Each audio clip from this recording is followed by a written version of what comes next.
power at least equivalent to nuclear weapons. A hurricane could be the ultimate weapon of war. The very next year after Katrina, something strange happened.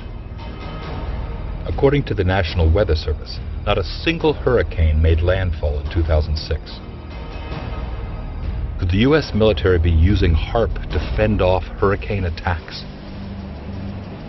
An irregular high-pressure zone above the southeastern United States points to this conclusion, according to Jerry Smith.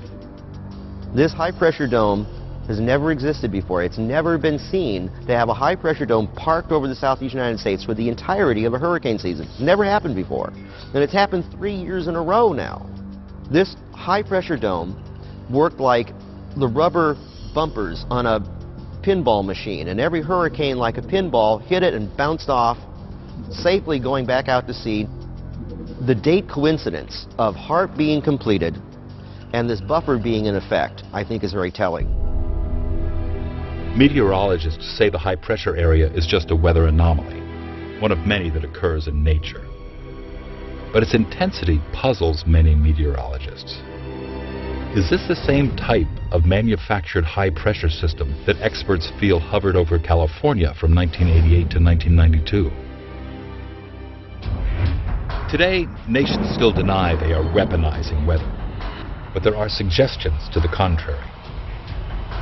This U.S. Air Force report graphically outlines the military's desire to exploit and manipulate the weather for the purposes of war by the year 2025.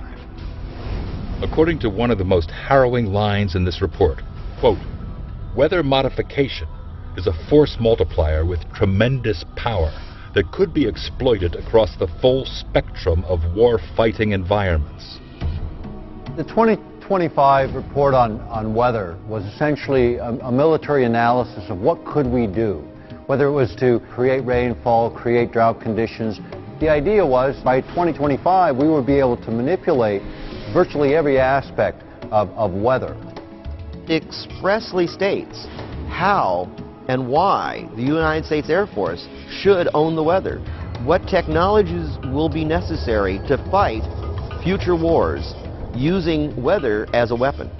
The rationale for this is really the ultimate war is if you never have to fire a round and nobody ever knew you launched the fight. And this is what weather warfare offers militaries around the world. With our deadline of 2025 quickly approaching, the future of weather warfare is cause for concern.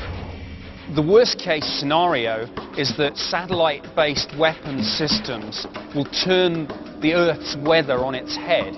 It could rain in the desert, and you could have a heat wave in the Arctic.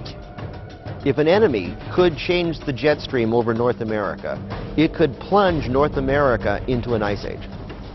50 years from now, geophysical manipulation of the planet could be the weapon of war, where it's not bombs and bullets, it's earthquakes, it's tidal waves, manipulation of weather systems. Those become the future of warfare. When we talk about weather warfare, we are talking about a death technology. This has nothing to do with enhancing life. The aim of weather warfare is catastrophic environmental destruction and horrific loss of life. In the future, he who controls the weather will probably control the Earth.